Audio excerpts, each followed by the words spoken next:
राजू, एक गरीब लड़का, अपनी दादी के साथ छोटे से गांव में रहता था। आगे बेटा तुम, मैं कब से तुम्हारी राह देख रही थी। चलो खाना खा लो। एक दिन राजू घर के बाहर बैठा अपनी दादी का इंतजार कर रहा था। वो सोचने लगा, रात होने को है और अभी तक दादी घर नहीं आई है। उसे चिंता होने लगी।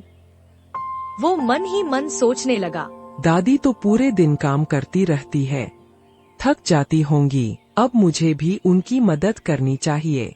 मुझे कुछ ऐसा काम ढूंढना होगा जिससे मैं पढ़ाई भी कर सकूं और कुछ पैसे भी कमा सकूं। ऐसे में दादी की भी मदद कर पाऊंगा।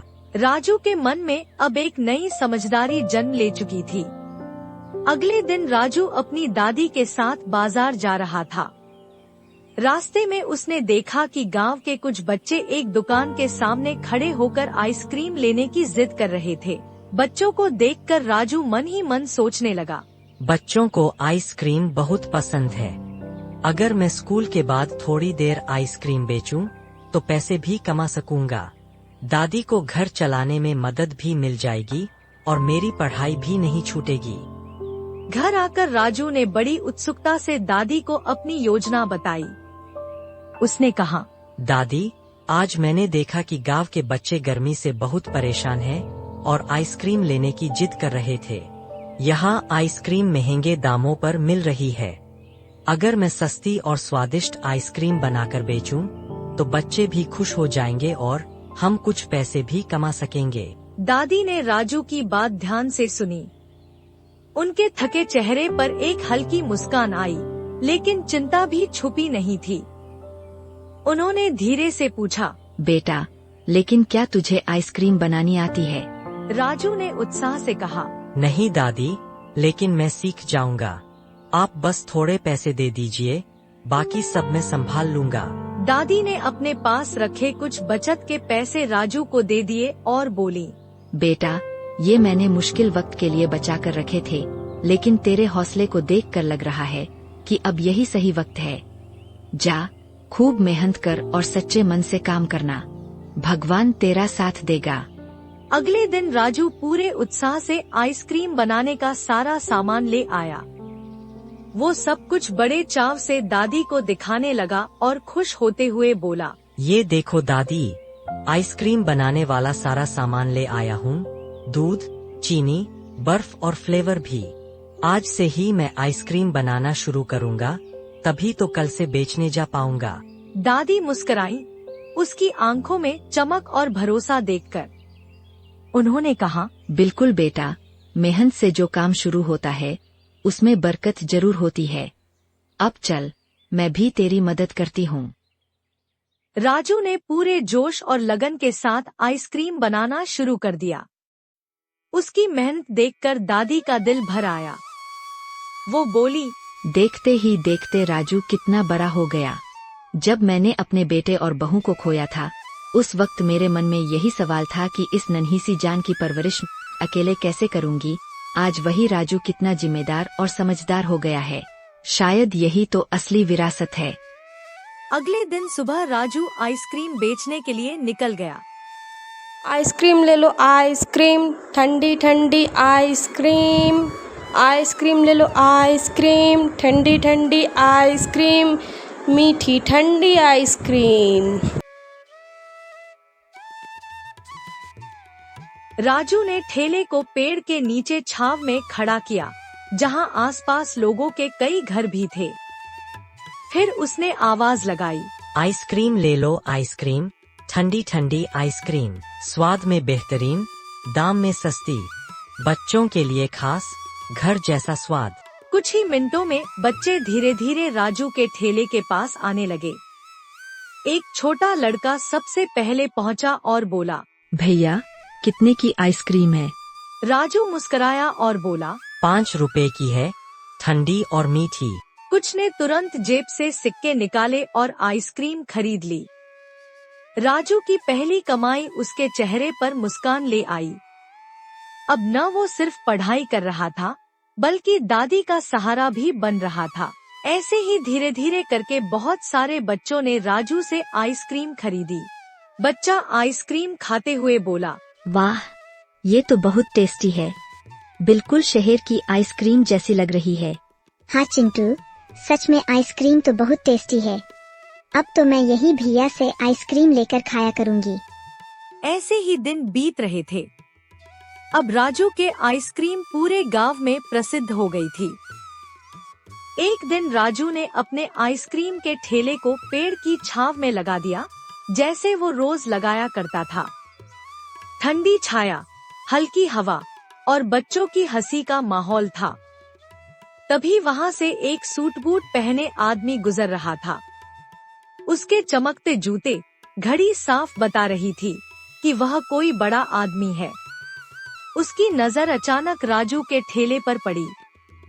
वह कुछ पल के लिए रुका, फिर ठेले की ओर बढ़ा। उसने धीमी आवाज में कहा, मैंने तुम्हें आज पहली बार यहाँ देखा है। वैसे तो मैं इस गांव में नहीं रहता, लेकिन अक्सर आता जाता रहता हूँ। तुम मुझे एक आइसक्रीम दो, मैं भी तो देखूं कैसी आइसक्रीम बनाते हो तुम। दरअसल वो सूट बूट पहना हुआ आदमी कोई आम आदमी नहीं था। वो एक बड़ी और मशहूर आइसक्रीम फैक्ट्री का मालिक था। जैसे ही उसने राजू की आइसक्रीम का पहला कौर लिया, उसके चेहरे पर हैरानी और प्रशंसा दोनों झलक उठे। वो मन ही मन सोचने लगा, ये स्वाद, ये तो कमाल है। इतनी बढ़िया आइसक्रीम तो मेरे अच्छे अच्छे शेफ भी नहीं बना पाते। इस छोटे बच्चे में कोई खास बात है। वो आदमी कुछ देर चुप रहा, फिर राजू की तरफ देखकर बोला, मुझे तुम्हारी आइसक्रीम बहुत पसंद आई। क्या मैं तुम्हारे पिताजी से मिल सकता हूँ? राजू की मुस्कान हल्की पड़ गई। उसने नजरें नीचे झुका ली और धीमी आवाज में कहा, साहब, मेरे माँ और पिताजी तो मेरे बचपन में ही गुजर चुके हैं। मैं अपनी दादी के साथ रहता हूँ। वो आदमी कुछ क्षणों के लिए स्तब्ध रह गया। उसकी आंखों में अब सिर्फ तारीफ नहीं, सम्मान और करुणा भी थी। उसने कोमल स्वर में कहा, मुझे माफ करना बेटा, तुमने इतनी कम उम्र में जो कर दिखाया है वो काबिले तारीफ है। तुम सिर्फ एक अच्छा आइसक्रीम बनाने वाला नहीं, बल्कि बहुत समझदार और मेहनती लड़के भी हो। राजू कुछ नहीं बोला, बस हल्के से मुस्कुरा दिया। लेकिन उसके दिल में यह बात घर कर गई थी। किसी ने पहली बार उसकी मेहनत को इतने बड़े सम्मान के साथ देखा था। अब उस आदमी के मन में कुछ और ही चल रहा था। कुछ ही देर में वो आदमी धीमे कदमों से वहां से चला गया, लेकिन उसके दिल में राजू के लिए एक खास जगह बन चुकी थी। वो आदमी, जिसका नाम मिस्टर सिन्हा था, उस गांव के मुखिया के घर किसी जरूरी काम से पहुंचा। मुखिया जी ने उन्हें आदर से बैठाया और पूछा, कहिए साहब, कैसे आना हुआ? मिस्टर सिन्हा ने मुस्कुराकर कहा, काम तो था ही, लेकिन साथ में मैं आपसे एक और खास बात करने आया हूँ। क्या आप एक लड़के को जानते हैं जो आइसक्रीम बेचता है? मुखिया जी को यह जानकर हैरानी हुई कि मिस्टर सिन्हा जैसे बड़े आदमी राजू को कैसे जानते हैं। अरे हाँ, राजू, वो तो हमारे गांव का बहुत ही मेहनती लड़का है। कम उम्र में ही पूरे गांव का दिल जीत लिया है। उस बच्चे ने पढ़ाई करता है, अपनी बूढ़ी दादी की सेवा करता है और खुद ही काम भी करता है। बहुत ही सीधा और सच्चा लड़का है वो। मिस्टर सिन्हा के चेहरे पर संतोष की झलक थी। उन्होंने सिर हिलाते हुए कहा, मैंने उसकी बनाई आइसक्रीम चखी और यकीन मानिए वो स्वाद ऐसा था जो मेरी फैक्ट्री में भी नहीं बनता। अब मैं सोच रहा हूँ कि उसकी मदद करूँ।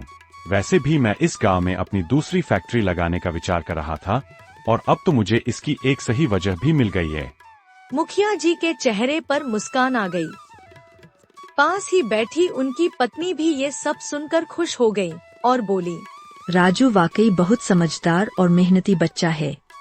अगर आप उसकी मदद करेंगे तो पूरे गांव के लिए मिसाल बनेगा। मिस्टर सिन्हा मुस्कुराए और बोले, ठीक है, फिर हम कल ही राजू और उसकी दादी से मिलने चलते हैं।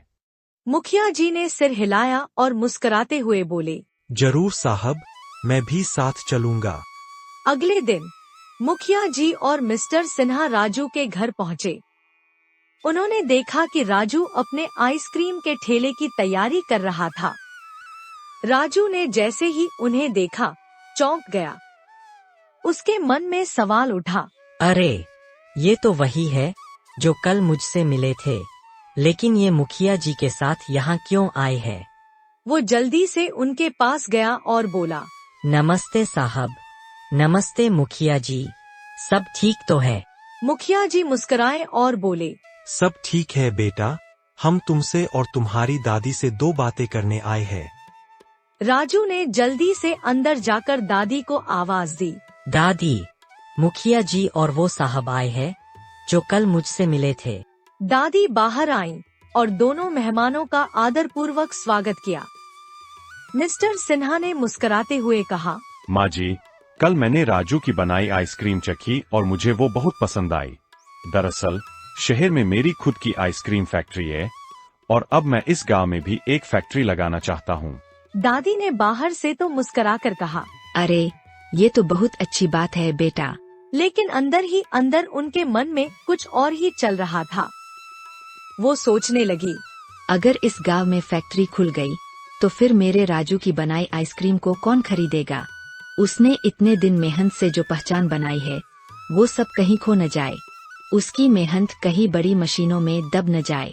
अब जो मिस्टर सिन्हा कहने जा रहे थे वो बात राजू की जिंदगी को हमेशा के लिए बदलने वाली थी। उन्होंने दादी की तरफ देखा और बहुत आदर और विनम्रता से बोले, माँ जी, मैं जिस आइसक्रीम फैक्ट्री की बात कर रहा हूँ वो पूरी तरह से राजू की होगी। मैं सिर्फ उसकी मदद करूँगा उसे शुरू करने में। अब वो दिन दूर नहीं जब राजू की बनाई आइसक्रीम सिर्फ इस गांव में नहीं बल्कि पूरी दुनिया में पसंद की जाएगी। ये सब सुनकर दादी मानो थम सी गई। उनकी खुशी का कोई ठिकाना नहीं था। उनकी आंखें उनके दिल की हालत बयां कर रही थीं। दूसरी ओर राजू आश्चर्य से अपनी दादी को देख रहा था।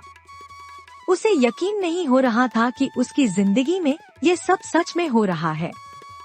तभी दादी ने थोड़ा संभलते हुए धीमी आवाज में मिस्टर सिन्हा से पूछा, बेटा, एक बात बताओ, तुम इतना सब कुछ मेरे राजू के लिए क्यों करना चाहते हो? मिस्टर सिन्हा हल्के से मुस्कुराए और बोले, माँ जी, यही तो इस दुनिया का चक्र है।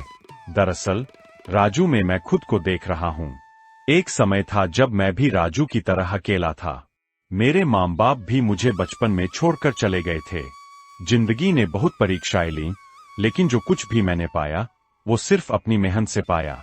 आज जब मैंने राजू को देखा, उसकी सच्चाई, मेहनत और लगन को महसूस किया, तो ऐसा लगा मानो मैं अपने ही बचपन से मिल रहा हूँ, जैसे मेरी ही कहानी दोबारा शुरू हो गई हो। और अब मैं चाहता हूँ कि राजू मुझसे भी आगे जाए। मुखिया जी, दादी, राजू और वहाँ खड़े सभी लोग मिस्टर सिन्हा की बातें सुनकर भावुक हो गए। मिस्टर सिन्हा ने मुस्कुराते हुए कहा, अब कुछ ही महीनों में फैक्ट्री तैयार हो जाएगी। इतना कहकर मिस्टर सिन्हा और मुखिया जी वहाँ से। कुछ महीनों बाद गांव में पहली बार आइसक्रीम फैक्ट्री तैयार हुई। उस दिन सिर्फ एक इमारत नहीं बनी थी, बल्कि एक सपना साकार हुआ था। अब राजू ही फैक्ट्री का जिम्मेदार था और मिस्टर सिन्हा उसका मार्गदर्शन करते थे। राजू फैक्ट्री में काम भी संभालता और साथ साथ अपनी पढ़ाई भी पूरी कर रहा था।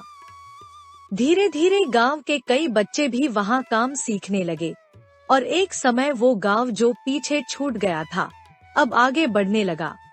सपने चाहे छोटे हो या बड़े, अगर उन्हें सच्ची मेहनत, ईमानदारी और लगन से जिया जाए तो एक दिन वो जरूर हकीकत बनते हैं।